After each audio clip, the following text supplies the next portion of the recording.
Hello to everyone watching us here in WHO headquarters in Geneva for the regular press conference on COVID-19.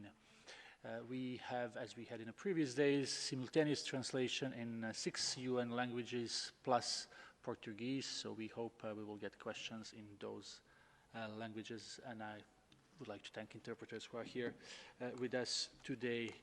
We have with us Dr. Tedros, WHO Director General, Dr. Maria Van Kerkhove, Technical Lead and Head of Emergency Program, Dr.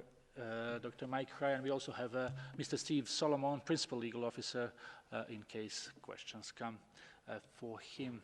Before we open the before I give the remarks give the floor to Dr. Tedros for his opening remarks, just to remind you that we have been sending you press releases as well as invitation for press conferences of our regional offices and on activities from our different sections. So I'll give the floor to Dr. Tedros for his opening remarks.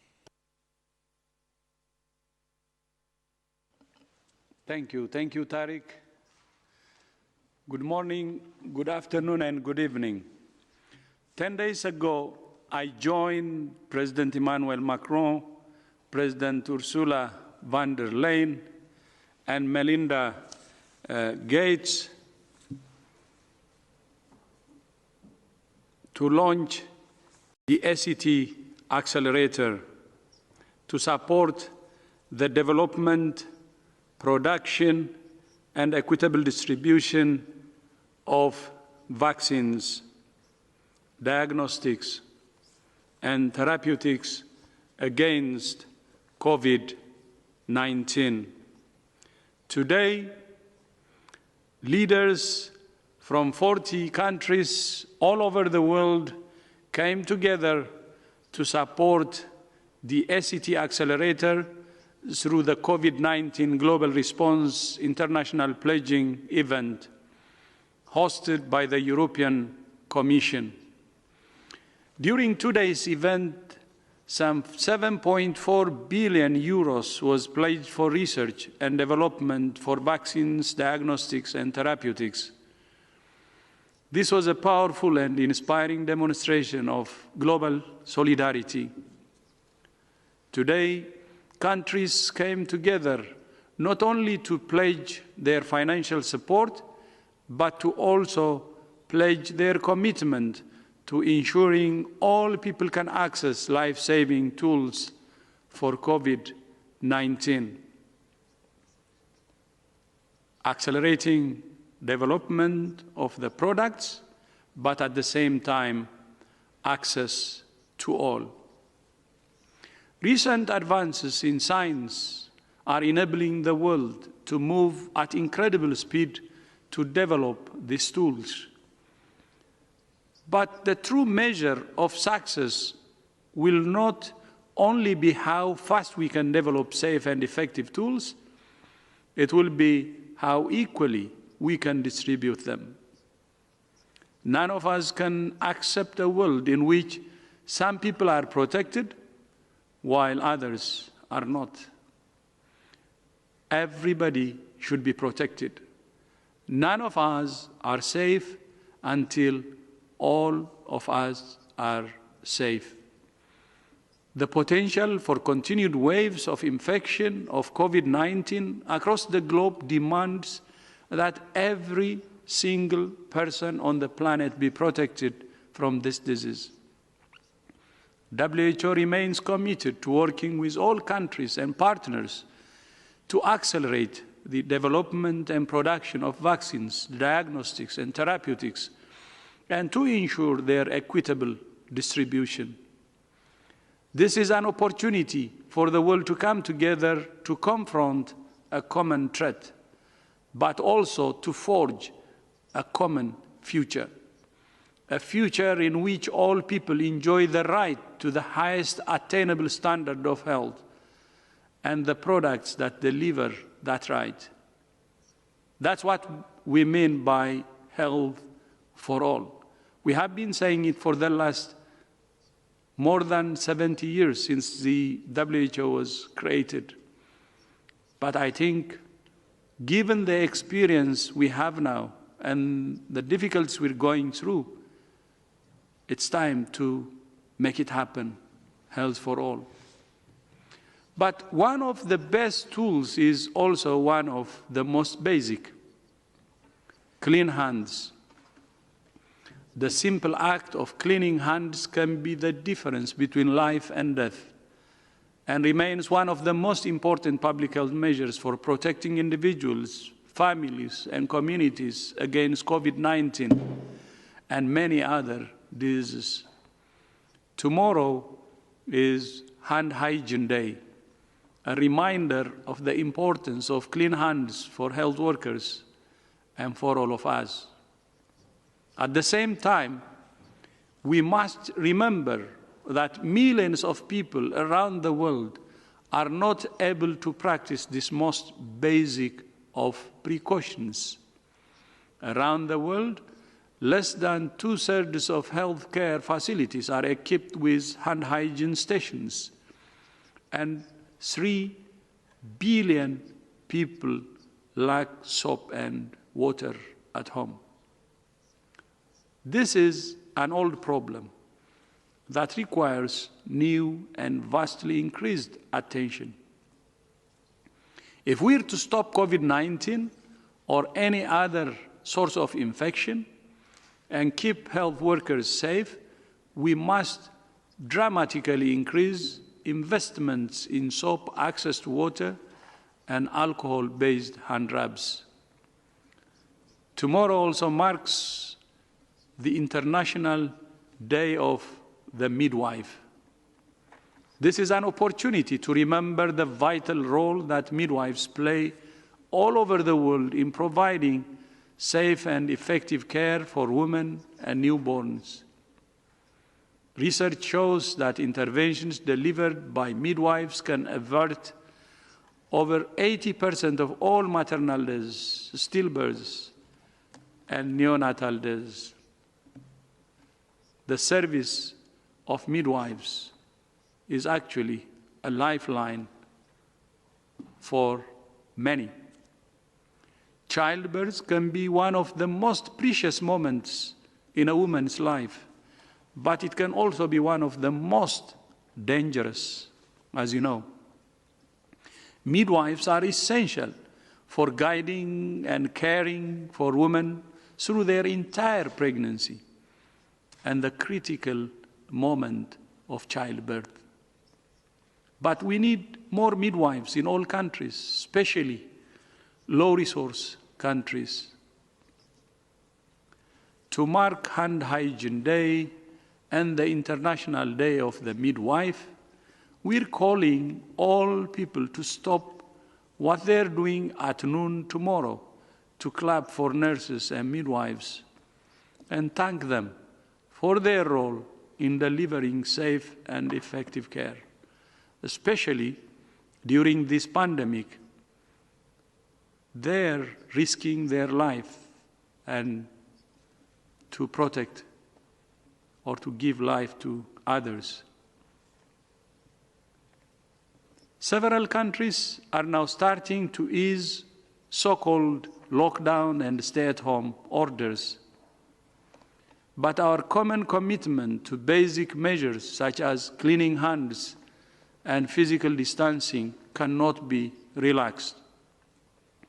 Nor can the commitment to the tools that are the foundation of the response to find, isolate, test, and care for every case and trace every contact, and to ensure health systems have the capacity they need to provide safe and effective care for all. But just as the number of new cases and deaths is declining in some countries, it's mounting in others. That's why today's pledging event is so important. This virus will be with us for a long time, and we must come together to develop and share the tools to defeat it. But of course, today's event only covers one part of the response. for research and development in vaccines, diagnostics, and therapeutics.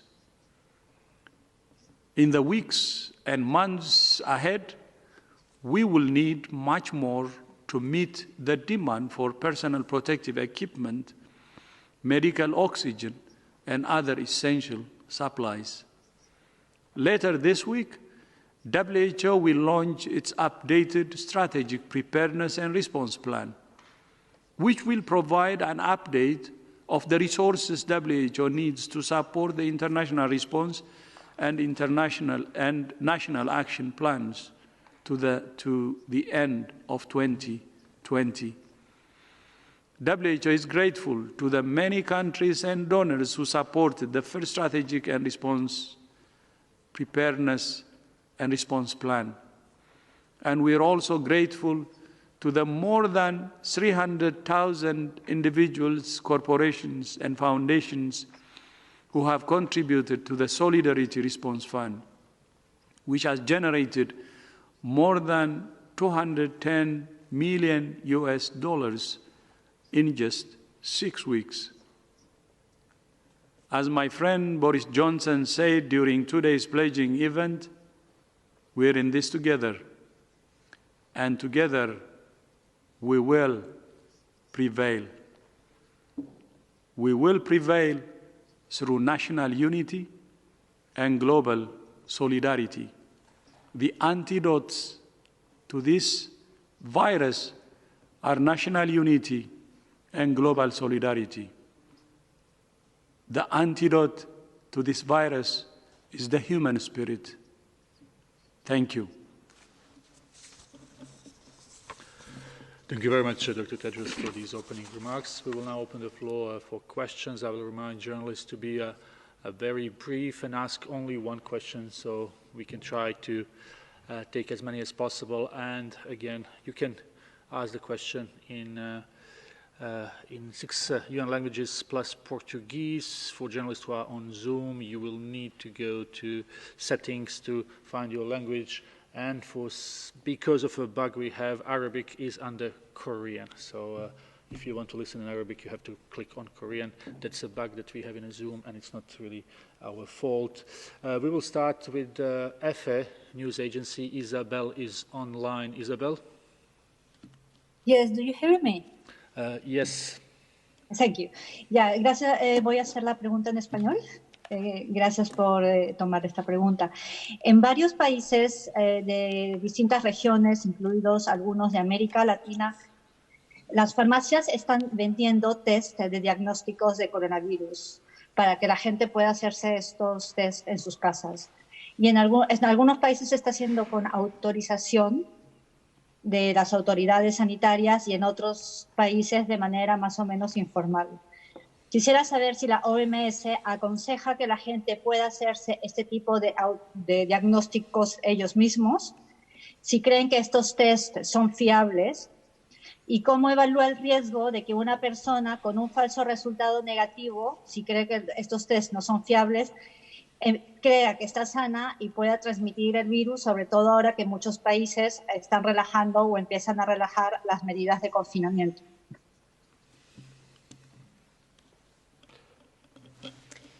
Thank you for the question. So there are a number of diagnostic tests that are currently available and are being sold globally. In fact, there's hundreds of them. And the tests that you're referring to are these molecular tests or these PCR-based tests that can diagnose somebody as having active infection. It's difficult to answer that question because I don't know exactly which tests you're referring to. What is really important is that the tests that are being used by any governments or being sold, that there's clear results of how well these tests work. There are the possibilities that if they are not validated, we call validated, where we test them against known samples of whether the samples are indeed positive or negative.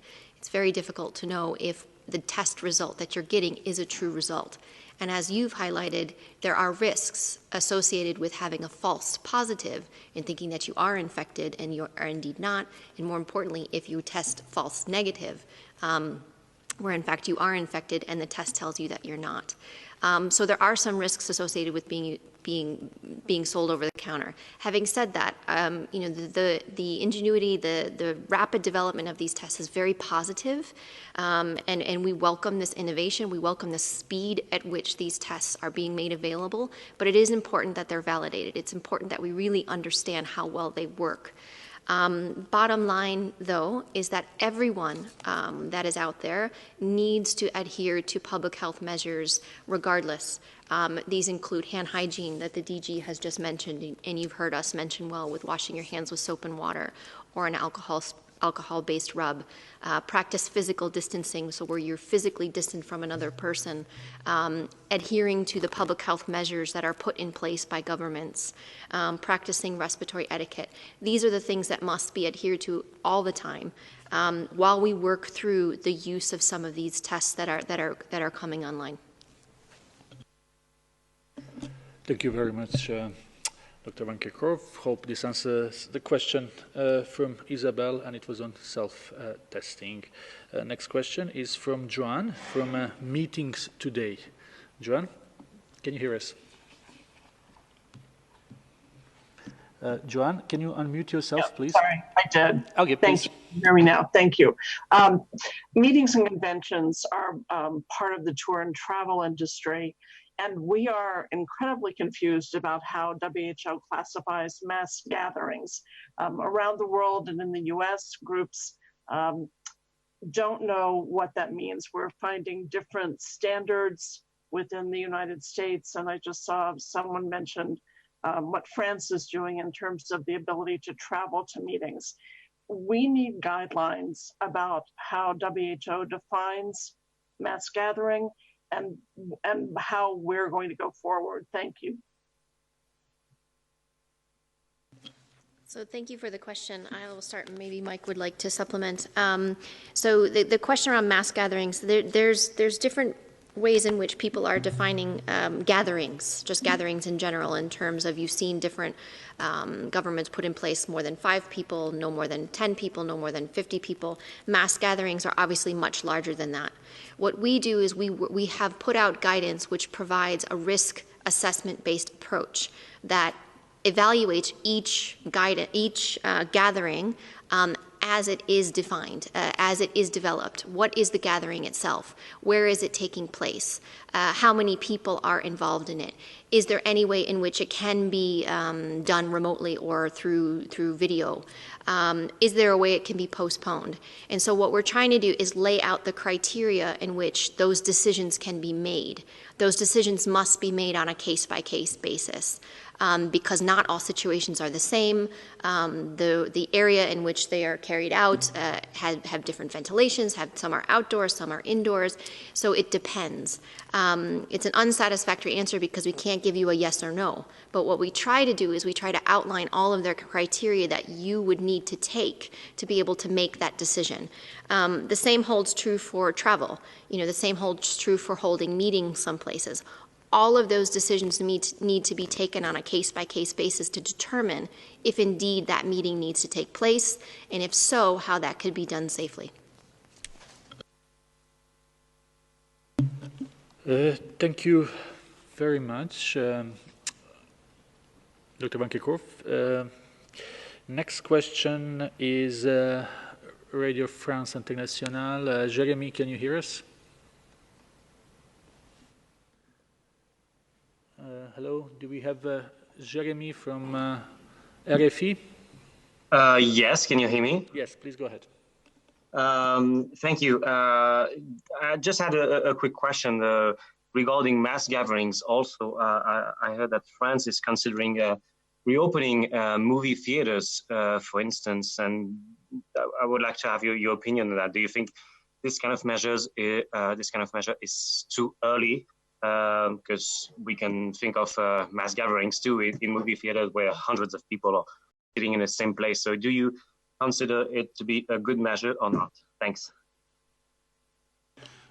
Yeah, I think we need to make a distinction here between what would classically be regarded as mass gatherings, which are large religious events, big sporting events where thousands and thousands of people come together and approach one point and then leave from a point, and they're coming potentially from across national boundaries or within national boundaries. So they're gathering events and they're large scale. They're often multinational and require and involve the movement, not just the presence of many people in an area, but potentially the movement of people to and from those areas. Movie theatres, churches, and other gatherings are more localized events, and they have to be dealt with within the local context. WHO can't prescribe to individual countries what exactly is to be done in every single context. What we do advise is anywhere where people gather, where they cannot maintain social distance or physical distance or appropriate hygiene, then there's always a risk in the presence of the virus that you may amplify the virus. And we've seen that, and there's plenty of evidence that that has happened in the past. So as countries open up their economies and open up their societies, and as they look at different gatherings, be they religious or social gatherings that occur, they've got to calibrate the risks associated with those gatherings, which are based on how much virus is circulating in the area, so what is the absolute risk of exposure, and then what are the increased risks of being exposed in an environment where there are a number of people who cannot maintain physical distance or potentially maintain hygiene or other measures. And you can see within that many governments and companies, private and public, are looking at what are the measures that need to be put in place in, for example, restricting access to less than full capacity or some proportion of capacity, to having spacing between seating, to having extra hygiene and disinfection measures put in place, having online ticketing. There's lots of different measures that for each individual service or each individual gathering can be put in place, the same with churches. So again, as the Director General has said in his speech, exiting the more severe public health and social distancing or physical distancing measures or the lockdowns or stay-at-home orders and allowing people to re-engage in social and economic life must come with a risk-managed approach. How do we minimize the risk of transmission between individuals while obviously trying to maximize the way in which people can re-engage in their normal lives? And that is determined by the presence of the virus, that is determined by the risk of the encounter or the risk of the particular environment which people will come to, and the means and the ability of both the government, local governments, communities and the private sector owners to minimize those risks to participants or to clients. Thank you very much, Dr. Ryan. Next question comes from Italy, Luca Rossini from RAI. Luca? Luca? Hello, can you hear me? Yes, please go ahead. Okay, so regarding the contact tracing, what would you suggest to country like Italy to integrate manual and digital contact tracing in order to speed up not only the national process of contact tracing, but even the broader process of international process of contact tracing, which is very important when the border will be opened again? Thank you, and I think this is a challenge that's facing many countries right now, so I won't answer it in the specific context of Italy. I think when you speak to professionals in Korea and Singapore about what they did to make their contact tracing more effective, they will first and foremost tell you that they got more boots on the ground, that they went back to the basics of public health, finding cases at community level, community-based surveillance, putting more surveillance officers out there, following up with people, making the phone calls, knocking on people's doors, finding out who could have been exposed, and ensuring that those who are suspected are tested and isolated, and then ensure that those who are in contact are given that information so they can protect themselves and their families, and are offered either home quarantine or quarantine in a third place. And this has all been aimed at breaking the chains of transmission. If someone who is infected has no further contact, with other people other than protected health workers, their chances of passing on the disease are minimised. If a contact who is developing disease is aware of that and reports symptoms immediately, the chances of them infecting someone else decreases very, very importantly. And this is all going to that number that everyone talks about, the R number or the R naught, the capacity of one individual to infect any other individual. Contact tracing and case finding is not about surveillance or interrupting people's lives. It's about trying to identify those individuals who are sick and in trying to ensure that those sick individuals are tested and cared for, and that anyone who is in contact with them is monitored and then subsequently tested and cared for if needed. In doing that, we reduce their role in spreading the disease to others. That is essentially a human process, and it needs to have a human face, because these are difficult times for cases and for contacts. What has emerged, and what WHO, for example, for a number of years has been working on a system called GoData, which is an integrated information system which is app-based, which allows public health authorities to integrate all of the different data, the case data, the contact data, the laboratory data. And we've rolled that out to a number of countries over the last number of months, and with increasing frequency now during COVID-19, and are willing to offer that to any country that wishes to implement it. The addition of apps that people themselves can have on their telephones that will give them information on their disease status or notify them if they've been in contact with an individual that is infected, can obviously enhance the effectiveness of contact tracing and surveillance.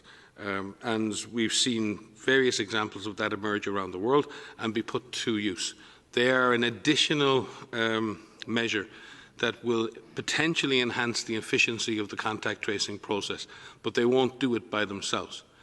In doing that, and we're very grateful for those countries and those companies and those innovators who are working on such tools, and we're talking with them every day, what we need to ensure as we roll out those tools, number one, that they enhance that process, and they're not seen as a replacement for shoe leather epidemiology.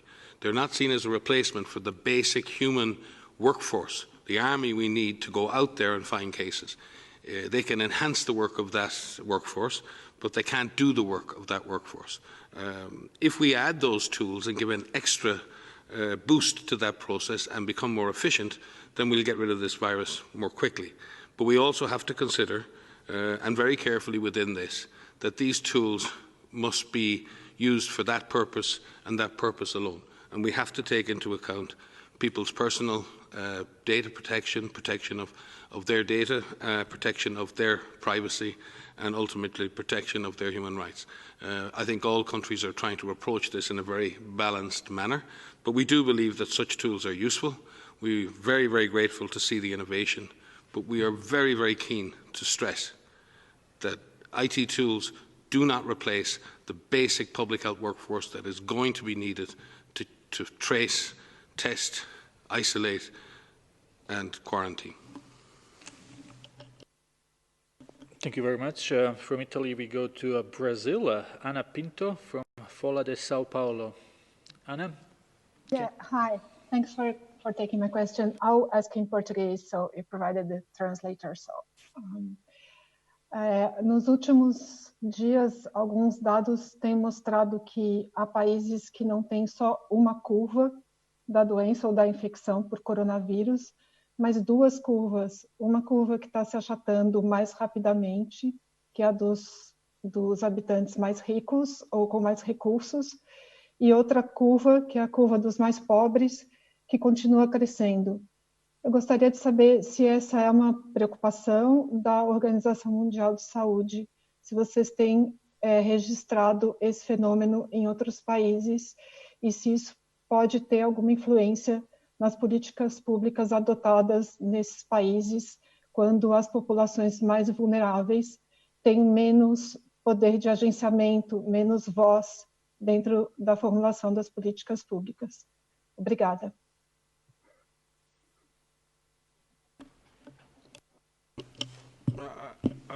Maria may go into the detail, but I think it is as to whether or not we're seeing this phenomenon. But it is very important, and the Director General has said this many times, no one is safe until everyone is safe, and we cannot leave anyone behind. And we have to absolutely ensure that public health surveillance and testing is available to all who need it. And it is very important that testing is not seen as the purview of the wealthy or those who can afford it. This isn't about testing people from a clinical perspective only. This is about testing people so we know where the virus is. And therefore, if people see the purpose of testing in just getting my diagnosis so then I can go and pay for treatment, then that is a distortion of the ultimate purpose of testing. Testing is aimed at doing two things. One is giving people with symptoms an opportunity to be tested so they can get the proper care, but it also triggers a whole series of activities to understand the transmission and dynamics of the virus. So if access to testing is determined by resources, then there's going to be a very skewed understanding of where the virus actually is. And that's very dangerous. That's dangerous from a public health perspective. Not only is it inequitable, it is also dangerous. So it's very important that testing is made available to those who need it. And in fact, in some cases, I believe that testing should be more available in areas where people don't have the opportunity to physical distance, where they may have higher rates of infection and in fact may also have higher rates of death if they are infected. We've seen with many vulnerable populations, we've seen with ethnic minorities, we've seen with indigenous people that they may have higher death rates when they are infected because of underlying conditions, because of long-standing underlying conditions. So it is all the more important that we have early testing of people who may have those underlying conditions. So if anything, testing should be prioritised in areas where there's underprivilege, where there's overcrowding, where there's poverty. But it is, I'm not aware of this emerging systematically in our data, Maria, but certainly if this phenomenon is happening, then this is a very wrong direction, because it is not only inequitable and unjust, it is also a dangerous direction, because you will not know where the virus is and you will not be able to detect those who need care the most. Maybe to supplement what Mike has said, so the speed in which the virus can transmit relates to the contact between infected people. And so we have seen in a number of urban areas the ability for the virus to spread. We've also seen this in less populated areas. Just because there's an urban area that has a seeding of this virus or the virus being detected doesn't mean that it has to take off. The ability of our ability to suppress transmission relates to detecting people with the virus, so it relates to testing. It relates to the surveillance strategy that is in a country and how countries are actually looking for cases. It relates to the ability to isolate known cases. If those cases who are known are isolated in a healthcare facility and are treated, are provided care, depending on the severity of their symptoms, then they are taken out of the general population and they can't transmit to other people. If contact tracing is happening comprehensively, where contacts of known cases are identified and those contacts are quarantined, then if they develop symptoms, they're already in quarantine. They don't have the ability to infect somebody else. So it's all about the ability of this virus to find another person to infect. And if we stop that, if we break that chain of transmission, that's what we mean. We actually mean breaking the chain of transmission from one person who's infected to passing it on to another one, to pass on to another, to pass on another. If we're able to break that, then we can prevent that from transmitting further. But it is important to know how cases are being detected in a country. It's important to know how, once they are detected, how they are cared for and isolated, and if contact tracing is occurring. But just because a virus is identified in an urban area, it doesn't mean that it has to take off. And we've seen a number of countries that have been able to prevent that from happening, whether it's through the public health measures or it's through these more advanced stay-at-home orders. But it is possible to suppress transmission and to break those chains of transmission. Thank you very much, Dr. Ryan and Dr. Van Kerkhove. This was a question from Folha de Sao Paulo about inequality, social inequalities and COVID-19. Next question is coming from Savio Rodriguez from Goa Chronicle. Savio, can you hear us? Yeah, can you hear me? Yes, please go ahead. Okay. My question is for Dr. Tedros. On December 31st, 2019, the Taiwan Center for Disease Control sent an email to the World Health Organization informing WHO of its understanding of the disease and requesting for more information. In that email, they used the word atypical pneumonia, which they claim is a word commonly used to refer to SARS, a disease transmitted between humans. Why did WHO not take Taiwan CDC observations seriously? Is my question. Thank you, Savio. I think Mr. Solomon will take this one. I may follow. Thank you, Tariq, and thanks very much for the question. It's appreciated because it gives us an opportunity to set the record straight, which I'd like to do right away. And then I'd also like to address questions of their participation at WHO meetings, because these questions continue to come up as well. So did Taiwan warn WHO on 31 December 2019? The answer is no, they didn't. They did send an email, but that email was not a warning. It was a request for more information on cases of atypical pneumonia reported by news sources. They sent that request through the IHR system that Taiwan, China, and all IHR focal points are part of. The email asked for more information about news reports that WHO and most public health services already knew about. Others, in fact, sent similar emails that same day, also asking for more information. These reports about atypical pneumonia cases came from Wuhan itself on the internet, and they came through a website run by ProMed. That's an acronym for Program for Monitoring Emerging Diseases. The reports were therefore already available, and the Taiwanese email just requested in very kind terms more information. Why then has this story of warning continued to circulate? Well, the answer to that is in part because of the rules for the IHR system itself. That is the electronic communication system supporting the international health regulations and its focal points from around the world. These focal points around the world are the direct channel to WHO for information about disease outbreaks. The communications are confidential in order to promote openness within the IHR system. So until Taiwan CDC indicated that they didn't expect confidentiality about that email, we couldn't offer details. Then on 11th of April, that changed. Taiwan's authorities held up the email at a media briefing. Since Taiwan has made the message public, I'll read out the full content today. It reads, and I'm quoting in full, "News resources today indicate that at least 7 atypical pneumonia cases were reported in Wuhan, China. Their health authorities replied to the media that the cases were believed not SARS. However, the samples are still under examination and cases have been isolated for treatment. I would greatly appreciate it if you have relevant information to share with us. Thank you very much in advance for your attention to this matter. Best regards." The email wasn't a warning, and it only contained information that WHO already had picked up from internet reports. It's also important to say that the Wuhan situation had already been captured by WHO on that day, 31 December 2019. WHO activated its incident management protocols the next day on January 1st, and then, along with embedded scientists from other governments, WHO began the work which continues to this day, analyzing the data and seeking additional information. On the 4th of January, WHO provided information about this situation publicly.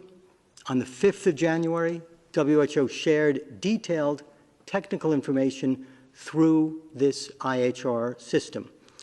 This included advice to all member states and all IHR focal points to take precautions to reduce the risk of acute respiratory infections, providing guidance on the basis that there could be human-to-human transmission. On the 10th and the 11th of January, WHO published a comprehensive package of guidance on how to detect, test for, and manage cases and protect health workers from potential human-to-human transmission based on our previous experience with coronaviruses. And as you know, there was a global press briefing on January 14th where WHO spoke about likely scenarios around human-to-human transmission. I hope that's helpful in understanding the December 31st email. We know there are also questions about Taiwan's participation in WHO expert meetings and questions about their participation in the World Health Assembly. WHO is an intergovernmental organization, meaning that countries decide how the organization is structured and on its policies. Some 49 years ago, the UN and WHO decided that there was only one legitimate representative of China within the UN system, and that is the People's Republic of China. That decision still stands.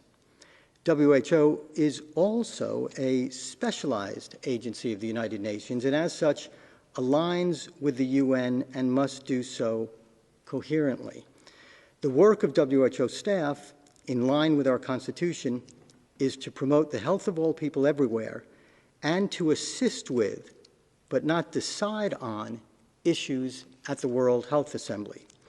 So, regarding expert meetings on technical health matters, last year, Taiwanese experts were included at 8 expert meetings, and there were 6 other informal technical meetings. This year, in response to COVID-19, Taiwanese experts are involved in key groups and networks. We've had telephone conferences with their CDC, Dr. Van Kerkhove and myself, and will do so again. And as noted, their IHR contact point links their CDC directly to WHO headquarters. In the COVID-19 response, especially, they have had notable successes, and we appreciate their contributions. Regarding the World Health Assembly, the next one will be in 2 weeks, starting on May 18th. The involvement, if any, of Taiwanese observers in that assembly is a question for the 194 governments of WHO. This is not something that WHO Secretariat has authority to decide. And indeed, 2 countries have already formally proposed that member states consider this matter at the World Health Assembly. And a final word.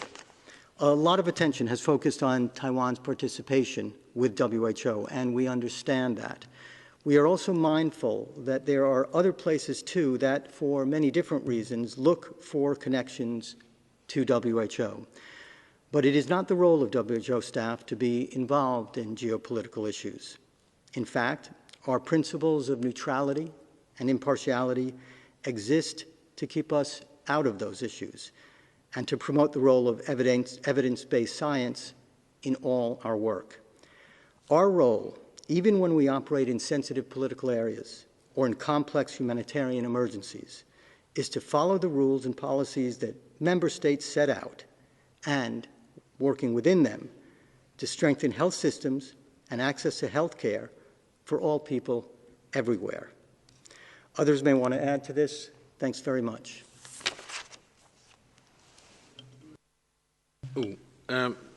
Just one small clarification on the issue of atypical pneumonia. Atypical pneumonia is an extremely common form of pneumonia that occurs around the world. There are millions and millions of cases every year. And atypical pneumonia effectively refers to the fact that the cause of the pneumonia is usually atypical or not necessarily diagnosed as some of the normal causes of pneumonia. One of the usual causes for a community-acquired pneumonia, very often they can test negative on first testing and then they're subsequently retested for specific pathogens. And studies I know, up to 1/3 of community-acquired pneumonias can be considered to be atypical, in that you have other pathogens that are found would be known as atypical pathogens that don't typically cause that type of pneumonia. And certainly at a global level, they would most be represented when they're finally diagnosed by Legionnaires Legionella pneumonia, chlamydia pneumonia, and mycoplasma pneumonia as the causes, which are bacterial causes of atypical pneumonia. So the most common causes of atypical pneumonia are bacterial causes and not necessarily viral or others, but obviously viruses can cause atypical pneumonia. But to say that atypical pneumonia is a homonym for SARS is entirely incorrect. If I can also supplement, so just to say in the beginning, that email that Steve read out did not mention human-to-human transmission, and I think that is important. But from day one, from all of our experience with other respiratory pathogens and from SARS, from MERS, you operate on the possibility that that may be possible. And from the beginning, with our partners, with our global expert networks, with all of our internal staff at the 3 levels of the organization prepared for this. And so even the first notifications that we had through our event information system, which is what Steve has mentioned, which is the IHR mechanism by which we notify all member states and contact points. We talked about protection against acute respiratory infections, and there was details in there about this. And as more information became available and as more details come from the investigations that are taking place, you modify the guidance. Having said that, our first technical package of guidance that was issued to our emergency directors at all of the regions, to all of the WRs, and made public on our website, put out guidance preventing against human-to-human transmission. And it focused on transmission via respiratory droplets and contact.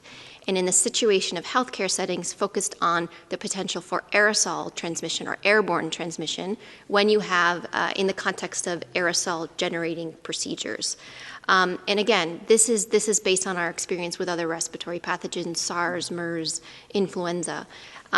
With the first and foremost idea to protect our healthcare workers who are caring for patients. And this was before diagnostic tests were even widely available. And so what we aimed to do was immediately try to put out information to warn all of our member states and contact points about how to find cases through surveillance guidance, how to collect samples safely through our laboratory guidance, how to protect healthcare workers who are caring for patients in our infection prevention and control guidance, how to care for patients in our clinical management guidance, which was focused on severe respiratory disease. Because again, even without information on the details of what disease this might have caused, you anticipate that this would cause a severe disease or could cause a severe disease. And lastly, we also put out a readiness checklist, which was a series of questions which helped everyone look at how ready are we? How ready are we for an emerging respiratory pathogen, which is what this was. And we've said previously, this COVID-19 virus, SARS-CoV-2, turned out to be the latest disease X. And disease X is what we are all anticipating. It's not a matter of if, it's a matter of when. And the DG has said this before. So this was something that could happen because diseases come from, they spill over from animals, and this is happening all the time.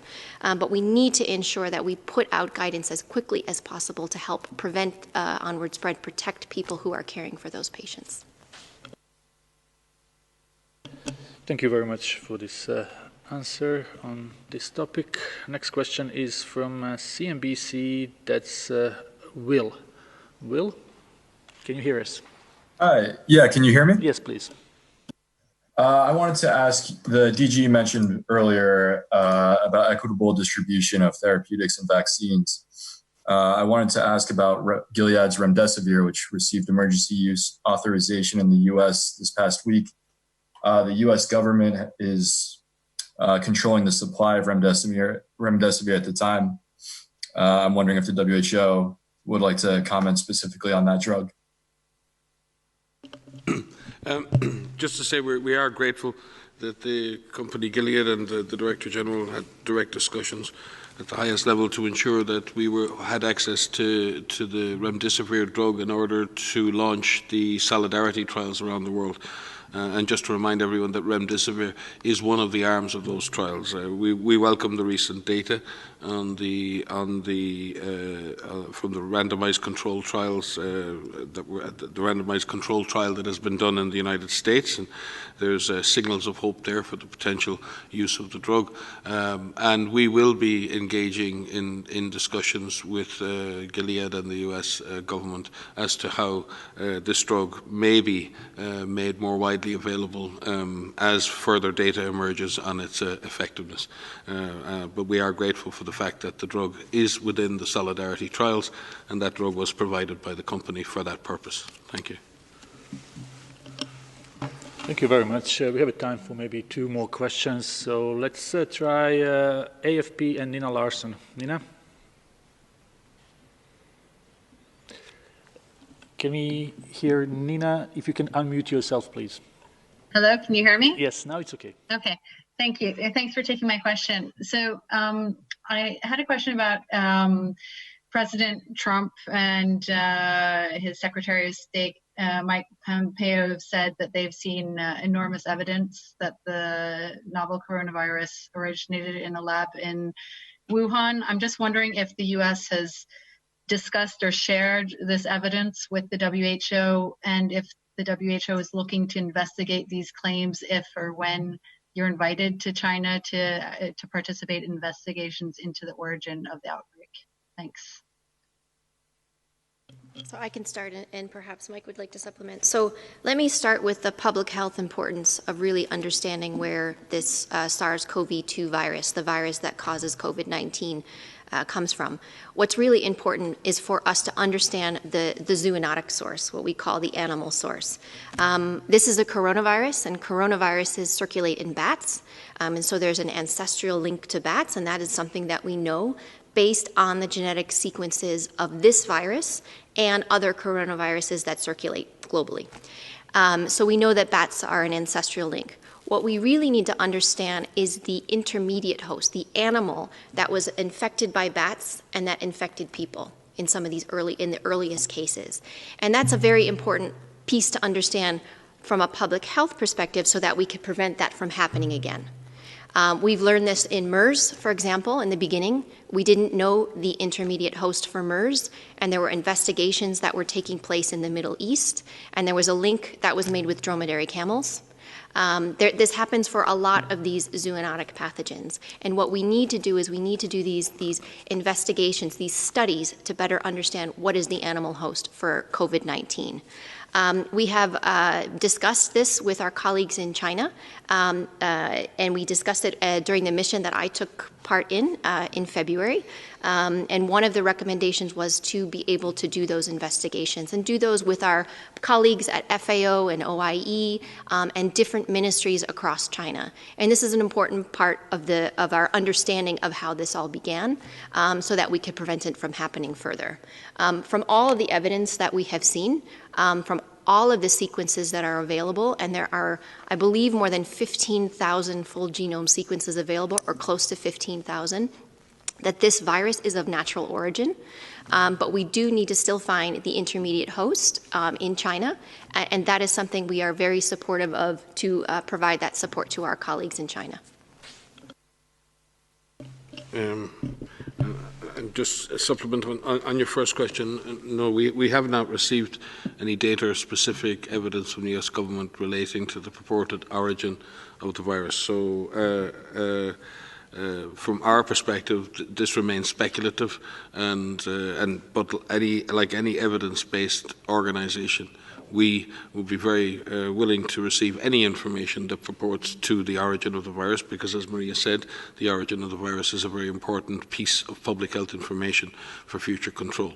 So if that data and evidence is available, then it will be for the United States government to decide whether and when it can be shared. But it's difficult for WHO to operate in an information vacuum in that specific regard. So we focus on what we know, we focus on the evidence we have, and the evidence we have from the sequencing and from all that we have been advised is the virus itself is of natural origin, and we need to understand more about that natural origin, and particularly about intermediate hosts. This issue was one of the recommendations of the Emergency Committee on 30th of January. It was subsequently repeated in the advice the other day. The Director General, when he visited China when I was there with him, raised the issue at the highest level. Not as a specific issue, but we've been saying this since the beginning. We have to control this outbreak, and this is the most important thing we have to do. But we have to also understand the origin so that we can put in place the right public health and animal-human interface policies that will prevent this happening again. This is not unique. We have done the same in the Middle East with MERS. We have done the same with Ebola in Africa. Understanding the host animal, understanding the intermediate species, and understanding how to protect human beings in that cycle is exceptionally important.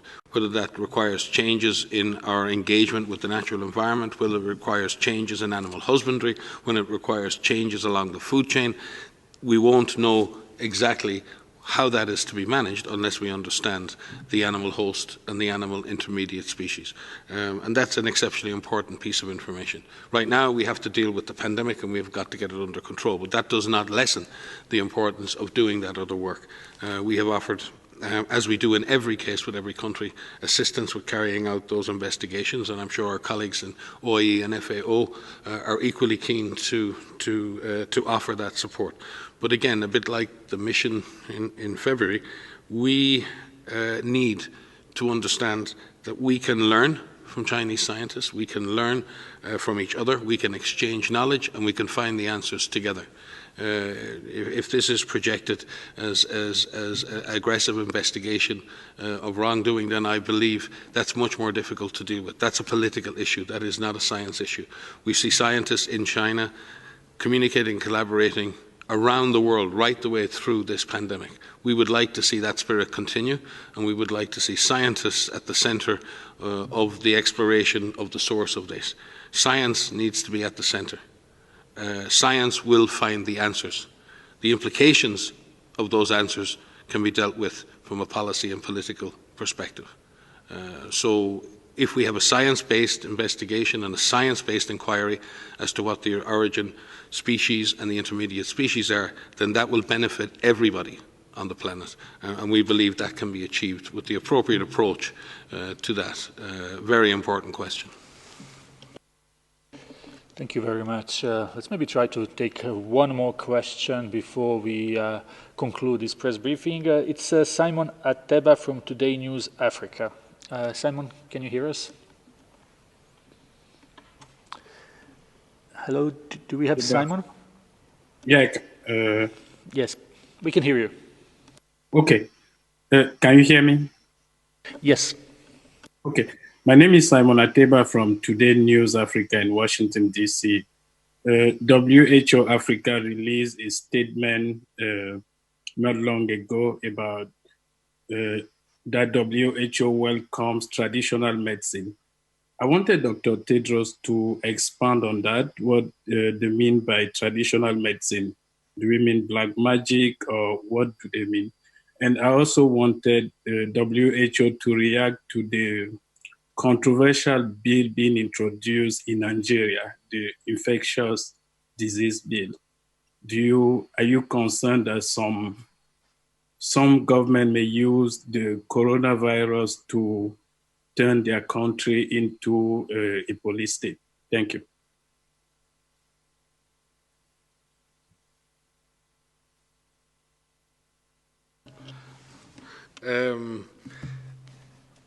What WHO, and I think our African Regional Office released a statement on this, does support the use, as we do all over the world, of there's a difference here between what are natural remedies or natural supplements where people take things to feel better, and if people want to take a honey and lemon drink in order to ward off infectious diseases, that's a very different thing to taking a drug with an active ingredient, whether that's of natural or pharmaceutical origin. What we're talking about here are potential treatments that have active pharmaceutical ingredients. And an active pharmaceutical ingredient can help you if it's targeted at the virus that's infecting you, but it can also hurt you if it affects any other system and doesn't deal with the virus. So what we try to do in medicine is not make the difference between what are pharmaceutical agents and what are traditional. I think what we found more and more in the world, that sometimes what ends up as an agent or as a drug coming from the pharmaceutical side very often starts as a traditional medicine. Aspirin, antimalarial treatments, many of these came from traditional medicines that were well recognized by communities. And then when the active ingredient is identified, that's often taken and developed and scaled up and put into tablets. So we must recognize that traditional medicine has a value. It has a value both clinically and socially and culturally. But what we do want to make sure is that any of those products that have active pharmaceutical ingredients in them are tested in the same way as normal drugs. And that particularly in the context of Africa, we want to make sure that any material, any drug going into the body of an African gets exactly the same testing and safety and efficacy trialing as it would in any other part of the world.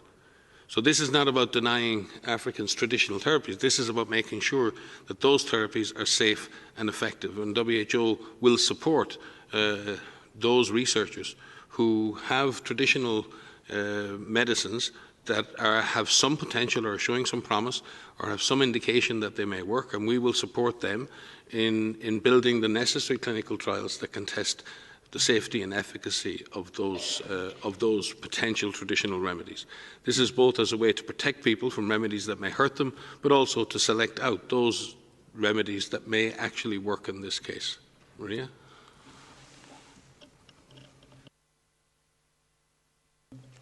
Just to supplement that, I agree with everything Mike has just said, of course, but the idea of traditional medicines, particularly for COVID-19, is something that is well under investigation. There's hundreds of clinical trials that are ongoing right now, and it is important that these are done through these types of studies called clinical trials.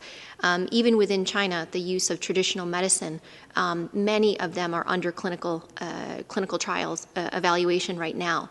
And I haven't seen the full statement from our regional office, but WHO has been working with a number of research groups to ensure that any drugs, whether it's traditional medicine or whether it's Western, quote unquote, Western medicine, that these are done and evaluated through clinical trials to ensure their safety and their efficacy. And clinical trials should be conducted the same way no matter where they're conducted, no matter which continent they are conducted on, no matter which individuals that they involve, they need to follow the same scientific and ethical principles all over the world. Yeah, thank you. Just very, very brief. There are many traditional medicines actually that are beneficial, and that's why we have a unit in WHO that follows traditional medicine. But as has been said, the use of any traditional medicine should pass through a very rigorous trial like the modern medicine before it's used for anyone. So that's our position, but we encourage traditional medicine. Thank you. Thank you very much, DG. We will conclude the press conference here. Audio file will be sent to you shortly, as well as the opening remarks of DG. Transcript will be available most likely tomorrow. We have also just sent you an invitation for the press conference of our regional office in Americas that will take place tomorrow. I wish everyone a very nice evening. So Tariq, thank you very much. And thank you all for joining today. And look forward to seeing you on Wednesday. Thank you so much.